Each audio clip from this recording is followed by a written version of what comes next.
Отырабыз, эмне кыларды билбей, кандай кылабыз. Аргасынан келдим кайра бул жерге. Эшикке чуркап чыгып аман калгам. 22 түтүн бар, ошонун 5-өө кулап калган.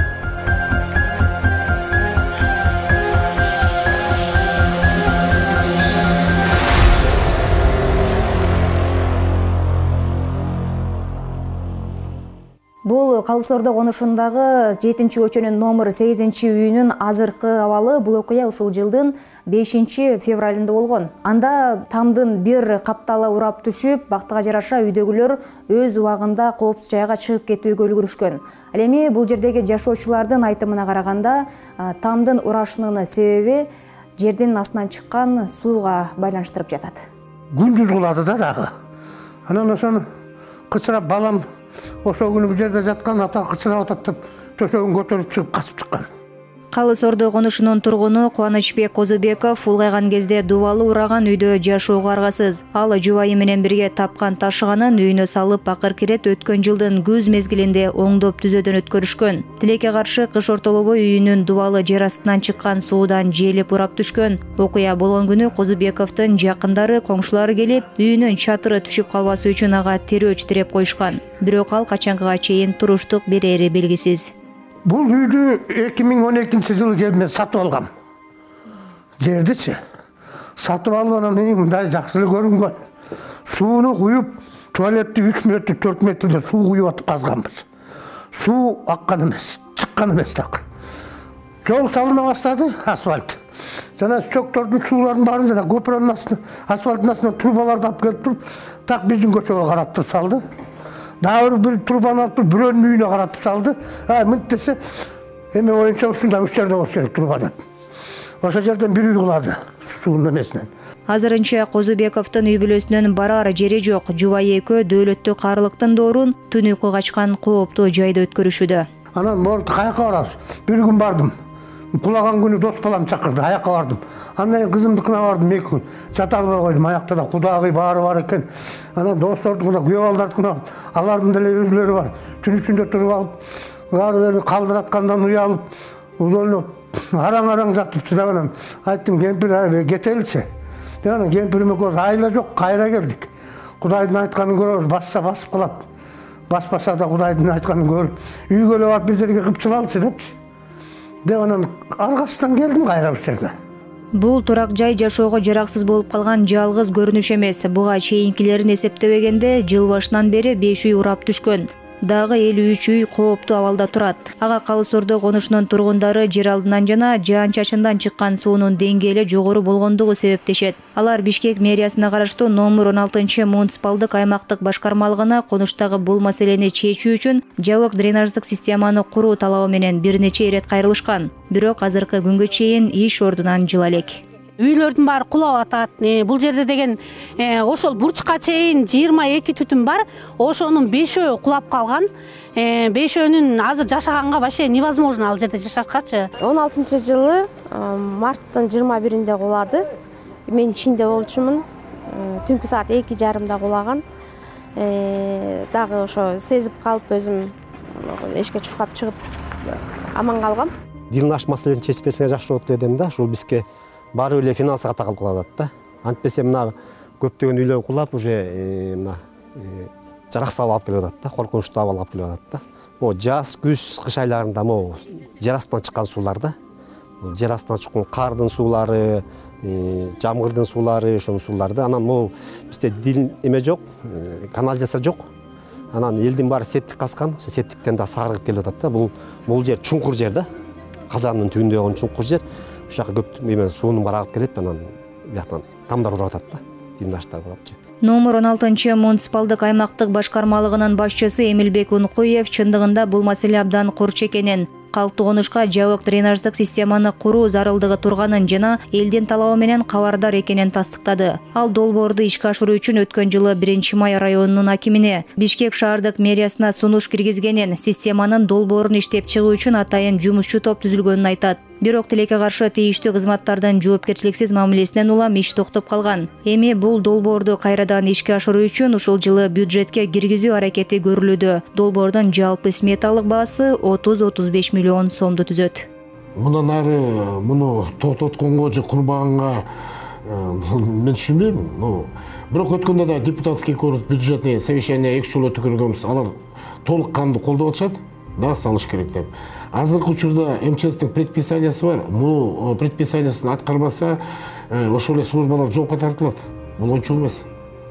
Ошондуктан ойлойм, что бул жылы Кудай буйрса проектирование ишке ашылып, каражат бөлүнүп, ошону салып бүткөнгө деп.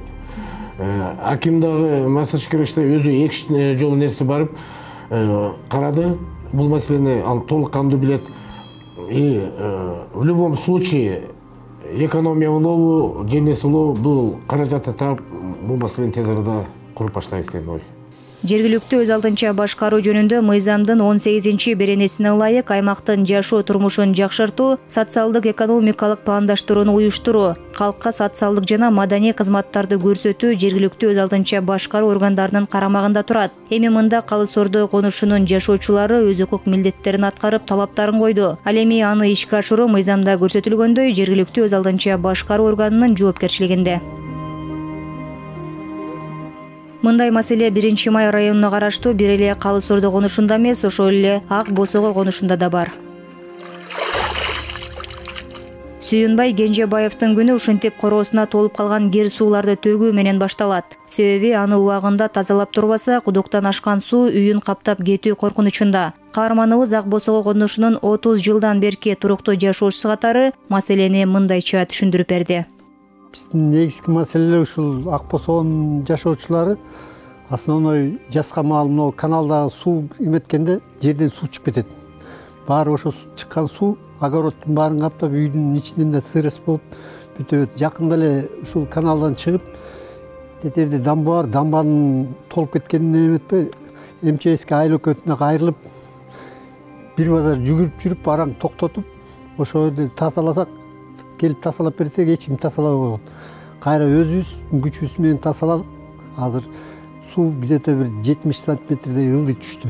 Жер астындагы суунун деңгээлинин көтөрүлүшү Ак Босого конушундагы жалгыз эле көйгөй эмес. Жол, канализация, газ, инфраструктура маселелери дагы деле курчпойдон. Конуштагылар бул маселени чечүү үчүн өзүнүн аймагына караштуу башкармалыкка байма-бай кайрылып, бирок эч кандай натыйжа бербей келет. Айласы кеткен жашоочулар өз демилгеси менен каражат чогултуп, жок дегенде жолду оңдоп түзөп алууну көздөшкөн. Бирок кайрадан эле канализация, газдын жоктугу алардын демилгесин артка тартууда.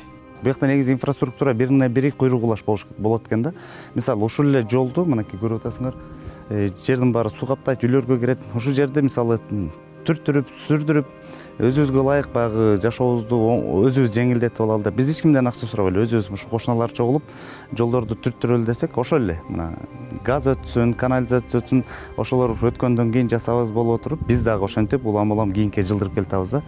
Ак Босого конушундагы 30 жылдан берки маселенин чечилбей жатканы жергиликтүү элдин социалдык чыңалуусуна алып келди. Буга мисал үстүбүздөгү жылдын февраль айынын башында аталган калктуу конуштун жашоочулары топтолуп, Бишкек мэриясына караштуу номер 16 муниципалдык аймактык башкармалыгынын алдына митингге чыкканын айтууга болот. Мындай факттар иштин өз убагында чечилбей создуктурулушунан улам болгон. Алар жергиликтүү бийликке эки негизги талапты коюшкан. Биринчиси 2023 жылга канализациянын долбоорун жана экинчиси газды киргизип берүү. Негизинен Кыргызстандын ар бир жараны мыйзам чегинен чыкпай өз пикирин эркин билдирүүгө укуктуу. Мына бул биздин Ак Босого келгенибизге 33 жыл болгон. Ушундан бери бизден кийинки келген жерлерде мына канализация өмөлөр бүт коюлду да. Мына биз эмне аркада болгондо ортосунда турабыз биз. Мына центрге биздики 3 эле остановкага жакын. Канализация башталып, частный бир эмелер келип, элден акча алып, алдап, ала соттошуп, аягына чыгы элек. Ушуга чейин барын алып кетти. Андан ошо токтоп калган. Анан ушу менен азыр ушуга келип такалдык эми. Элдин талабына жергиликтүү бийлик дароо реакция кылып, чогулган элдин суроосуна номер 16 муниципалдык аймактык башкармалыгынын башчысы жооп берген. Ал маселе жогорку деңгээлде каралып жатканын айткан. Маалымат боюнча ошол жактан эле ал ачык эле айткан. Газ маселеси жогорку деңгээлде чечилип атат. Биз заявканы болгон өзүбүздүн ишибизди аткардык. Көчөгө кыдырып кол койдурганбыз. Газпромго биз макулбуз, отоплениясына дагы деп. Эми алар биз деле ошону токтоткон жокпуз, дагы эле аракеттебиз. 20 миңден ашуун калк жашаган Ак Босого конушунун канализация жана газдаштыруу маселеси ушул эле күндүн эртеси парламенттин трибунасында жаңырды. Маселени көтөргөн депутат Эльвира Сурабалдиева өкмөткө көйгөйдү чечүүнү талап кылган. Бүгүнкү күндө 1 май районунан 2023 жылга газификация боюнча Алмаз Акунжаныч бир да жыл массив кирбептир. Бул эмне 1 май районундагы жашоочуларга болгон өкмөттүн мындай мамилесиби? Шаардыктардын бул кайрылуусунан кийин 1 май районунун акими менен жолугушуу өткөрүлгөн. Анын жүрүшүндө тийиштүү иштерди жүргүзүү үчүн пландаштырылган бир нече көчөлөр каралып, жыйынтыгында конуштун тургундарынын талаптарын эске алуу менен райондук кызматтарга тапшырма берилип, протокол түзүлгөн. Азыр биз аракет кылалы. Мынакей бүгүн келбесек башталбайт эле бул дагы. Бүгүн да баштайбыз. Мында Ак Босого конушунун тургундары аймактагы шартты жакшыртуу боюнча өз талаптарын койду. Ал эми андан кийинки жоопкерчилик жергиликтүү өз алдынча башкаруу органына жүктөлүп, алар маселени чечүү үчүн ишин баштады. Демек аймактагы маселени чечүүдө жергиликтүү өз алдынча башкаруу органдары мыйзам талаасында иш алып барып, элдин алдында ачык айкындуулугун камсыздоосу, аткарылган жана алдыда аткарыла турган иштер боюнча калкка маалыматты байма-бай жеткирип туруу зарылдыгын көрсөттү. Себеби Калыс Ордо жана Ак Босого конушундагы буга окшогон маселелер Кыргызстандын бардык аймагында бар экенин эскерте кетүү керек.